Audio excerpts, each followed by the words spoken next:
কুরবানির দিন হলো 4টে দিন। কয়দিন কুরবানি করতে হবে ভাই আমাদেরকে? 4 দিন কুরবানির দিন, একদিন নয়, 4 দিন। কখন কখন 4 দিন? দয়ার রাসূল বলেছেন, আল্লাহ তাআলা নিজে বলেন কুরবানির দিন হলো 4টা। চাঁদের 10 তারিখে কুরবানির দিন। যদি কোনো কারণে চাঁদের 10 তারিখে কুরবানি করতে পেলেন না, চাঁদের 11 তারিখে আপনাকে কুরবানি করতে হবে। যদি 11 তারিখে কুরবানি না হলো, চাঁদের 12 তারিখে আপনি কুরবানি করতে পাবেন। যদি চাঁদের 12 তারিখে আপনার কুরবানি না হলো, তাহলে চাঁদের 13 তারিখ অর্থাৎ বকরিদের দিন এবং তারপরে আরো 3 দিন, গোটা গোটা 4 দিন আল্লাহ রাব্বুল আমিন কুরবানির দিন করেছে। বাপ বেটা রাজি হয়ে গেল, বাপ কুরবানি করার জন্য রাজি, আর বেটা কুরবানি হওয়ার জন্য রাজি। আল্লাহ বলছেন ফালাম্মা আসলামা, বাপ বেটা যখন রাজি হয়ে গেল কুরবানি করার জন্য বা হওয়ার জন্য, ওয়াতাল্লাহু লিল জাবিন, এবং ইসমাঈলকে মুখের ভরে শুকিয়ে দিলেন।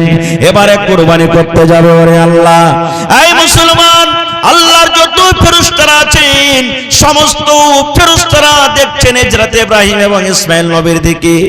ওরে আল্লাহ, তোমার কেমন পরীক্ষা, এই আল্লাহ তোমার কেমন ইমতিহান, আল্লাহ তোমার কেমন ঈমান, আল্লাহ তোমার কেমন আজমাইশ, আল্লাহ তোমার কেমন আদেশ। আজকে পৃথিবীতে দুনিয়ার বুকে একটা বাপ নিজের কলেজার টুকরা সন্তানের গলাতে ছুরি দিয়ে দিবে। একটা বাপ নিজের কলেজার টুকরা সন্তানের গলাতে জবাই করবে ছুরি দিয়ে। ওরে আল্লাহ, পাখালে কীট পতঙ্গ যত আছে সব হাই হাই করছে, আল্লাহ রে কি তোমার হুকুম, কি তোমার আদেশ। আয় আমার মুসলমান ভাইরা, আল্লাহ রাব্বুল আমিনের উদ্দেশ্য বেটাকে কুরবানি করার জন্য নয়, বেটাকে কুরবানি করতে হবে নয়। আল্লাহ রাব্বুল আমিন শুধু হযরত ইব্রাহিম আলাইহিস সালামকে পরীক্ষা করেছিলেন। কেমন পরীক্ষা? আল্লাহর উদ্দেশ্য এটাই, ইব্রাহিম রে তুমি 80-85 বছর বয়সে একটা সন্তান পেয়েছো রে ইব্রাহিম, ওই সন্তানকে তুমি বেশি ভালোবাসো কি আমি আল্লাহ আমাকে তুমি বেশি ভালোবাসো? এবার আল্লাহ রাব্বুল আমিন যখন দেখলেন আহারে আমার হুকুমে পাগল হয়ে গেছি, আমার হুকুমের পরে একবারে তৈয়ার হয়ে গেছি, এখন জবাই করে দিও, একবারে জবাই হয়ে যাবে। আল্লাহ তাআলা জিবরিল ফেরেশতাকে ডাকতে বলছেন, জিবরিল তাড়াতাড়ি করে তুমি জান্নাতের ভেতর থেকে তুমি একটা দুম্বা নিয়ে চলে যাও, আর আমার নবী ইব্রাহিমের ছুরির তলাতে তুমি দুম্বাকে রাখবে এবং তার ছুরির তলা থেকে ইসমাঈলকে তুমি টেনে নিবে। বলার উদ্দেশ্য আমার, কথা বেশি লম্বা করব না। আজকে যে আমরা কুরবানি করি, কি করি? আমার 50,000 টাকা দামের কুরবানি, 60,000 টাকা দামের কুরবানি, 20,000 টাকাতে খাসি কিনেছি। কত মানুষ তো এটা কথা বলে, 5টা ছেলে পিলে কুরবানি না দিব তো কার দুয়ারে তাকিয়ে বেড়াবে। কত ভাই তো বলে আবে গ্রাম ফাস্ট, আমাকে কুরবানির খালি তেল চুইছে, বলে কি বলে না? এই মুসলমান, আপনারা আমার কুরবানি যত টাকার হোক না কেন, হযরত ইসমাঈল আলাইহিস সালাম থেকে বেশি দামি হইতে পারে না। পারে? জোরে বলেন, পারে কি? আল্লাহ রাব্বুল আমিন নিজে বলেন, দুনিয়ার মানুষ লা ইয়ানালাল্লাহু লুহুমুহা ওয়ালা দিমাউহা ওয়ালাকিন ইয়ানালুহুত তাকওয়া মিনকুম। যেমন হযরত ইসমাঈল আলাইহিস সালামকে কুরবানি করার জন্য যখন ইব্রাহিম নবী নিয়ে চলে গেলেন, আল্লাহ শুধু হযরত ইব্রাহিমের অন্তরখানা দেখছিলেন, আল্লাহর দিলখানটা দেখা মাকসাদ ছিল, কুরবানি করা দেখা মাকসাদ ছিল না। এই মতো আল্লাহ আমাকে আপনাকে কুরবানি করার যে আদেশ করেছেন, আল্লাহ নিজে বলেন লা ইয়ানালাল্লাহু লুহুমুহা, আল্লাহ নিজে বলেন দুনিয়ার মানুষ রে তোমাদের কুরবানির গোশত আমার দরকার নাই, আমার কাছে পৌঁছে না। ওয়ালা দিমাউহা, আল্লাহ নিজে বলছেন তোমার কুরবানির গোশত এবং তোমার কুরবানির রক্ত খুন কত আছে, আমার খুনের দরকার নাই, খুন আমার কাছে পৌঁছে না। আল্লাহ রাব্বুল আমিন নিজে বলছেন ওয়ালাকিন ইয়ানালুহুত তাকওয়া মিনকুম, তোমরা কোন নিয়তে কুরবানি করেছো এই শুধু নিয়ত খানা আমার কাছে পৌঁছে, শুধু নিয়ত খানটা আমার কাছে পৌঁছে, তাছাড়া আমার কাছে কিচ্ছু পৌঁছে না। এজন্য মুসলমান কুরবানি করবেন তো কার জন্য? জোরে বলে।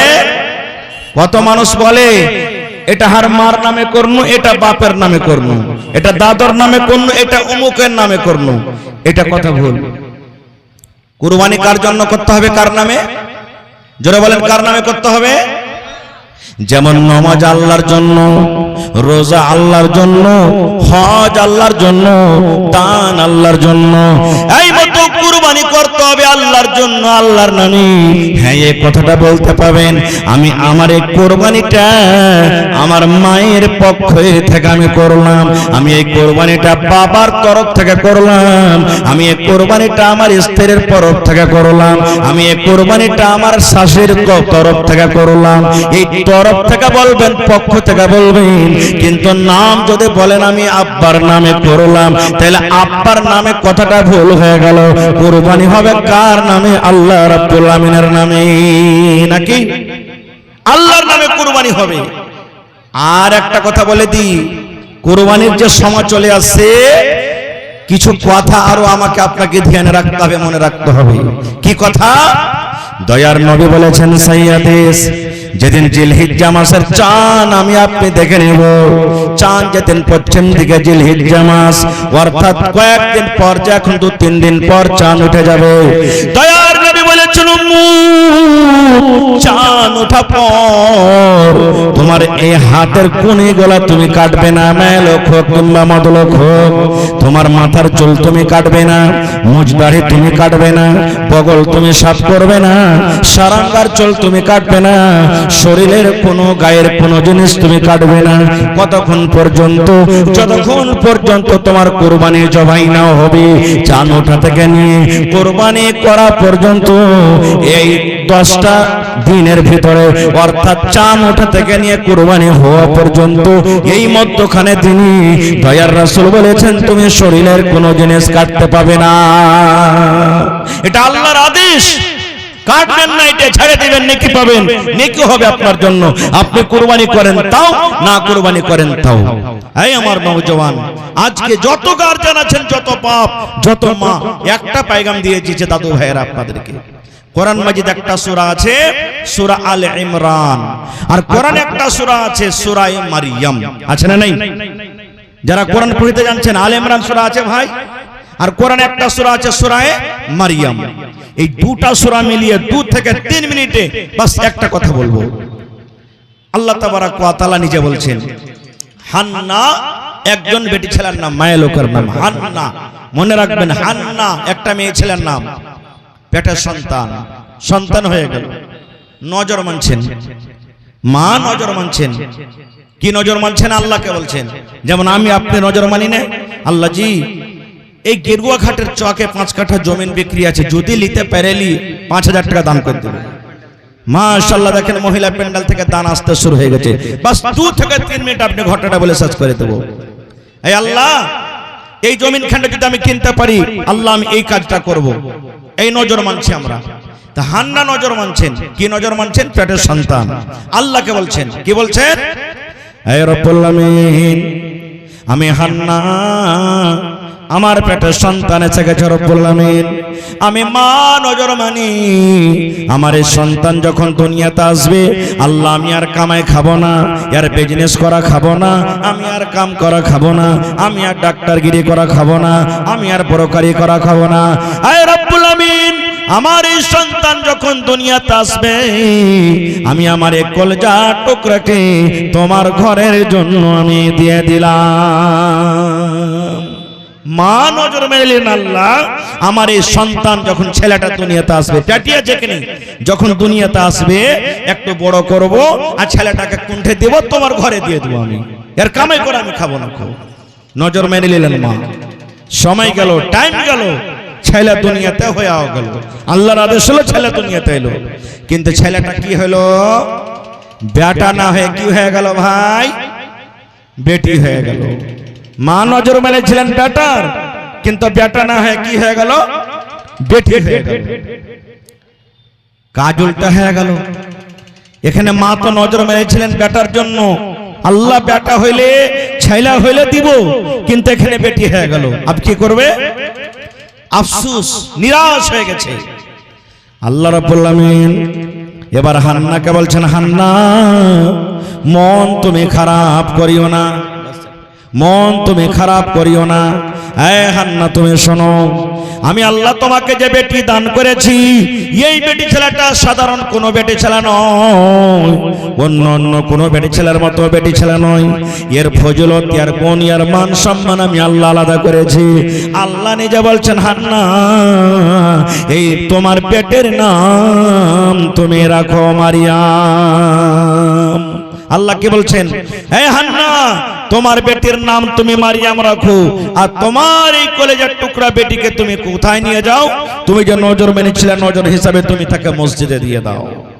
এবার আপনাকে পাইগাম দিছি, হে আমার নওজওয়ান, হে আমার মন্ডল, হে আমার মুখিয়াজি, হে আমার সরপঞ্চ, হে আমার বুজুর্গ যত মা খালারা ভাইরা আছেন, আপনার মনটা কি একবারও চাহে না যেমন মা হান্না নজর মেলেছিলেন, আল্লাহ সন্তান হইতে গেলে আমি মসজিদে দিব, আল্লাহ আপনাকে 5টা বেটা দিয়েছে, আপনার কি মনটা জাগে না, আল্লাহ জি আমার একটা বেটা হইতে গেলে আমি একে হাফিজে কোরআন করব, আমার এই বেটাটাকে আমি একটা মাস্টার করব, আমি আমার এই বেটাটাকে আমি ডাক্তার করব, আমি আমার এই বেটাটাকে ইঞ্জিনিয়ার প্রফেসর করব। আল্লাহ আমি মসজিদে যাচ্ছি, আমার ছেলেটা যখন দুনিয়াতে আসবে আমি সাথে সাথে করে একদম মসজিদে নিয়ে যাব। আপনার আমার কি উচিত নয়? কিন্তু আমরা করব না। আমরা করব কি? বাপ তো আমরা বেহায়া হয়ে গেছি। কেমন বেহায়া? ছোট ছোট বাচ্চা সামনে বাপ বেটার সামনে বেড়ি টানছি, মধুর পুড়িয়া দিয়ে দিলাম মুখে, খাইনি দিয়ে দিলাম মুখে। কত তো বেহায়া বাপ এমন আছে, বেটাকে বলবে হতলা রে, আরে বিড়ি টিড়ি উড়িয়ে গেছে, দেখতো তোর বড় ভাইয়ের পিঠের উপরে বিড়ি টিড়ি গেলা আছে কিনা। বিড়ি ধরাইতে গেল, ধরে না, আগুন নেই, আব্বা ধরে না, জি দেখ শালার খ্যাপা তোকে কত শিখাবো, মার একটান দেখ ধরছে কি ধরে না। বেটার সামনে যদি আমি এরকম করি, তা আমরা কোনোদিন আশা করছি ওই ছেলেটা আমার আগে ছেলে ভালো হবে? জীবনে হবে না কো। এই জন্য প্রত্যেক গার্জিয়ানকে কি করতে হবে? প্রথমে ভালো হতে হবে, তারপরে ছেলে ভালো হবে, না হলে হবে না কো।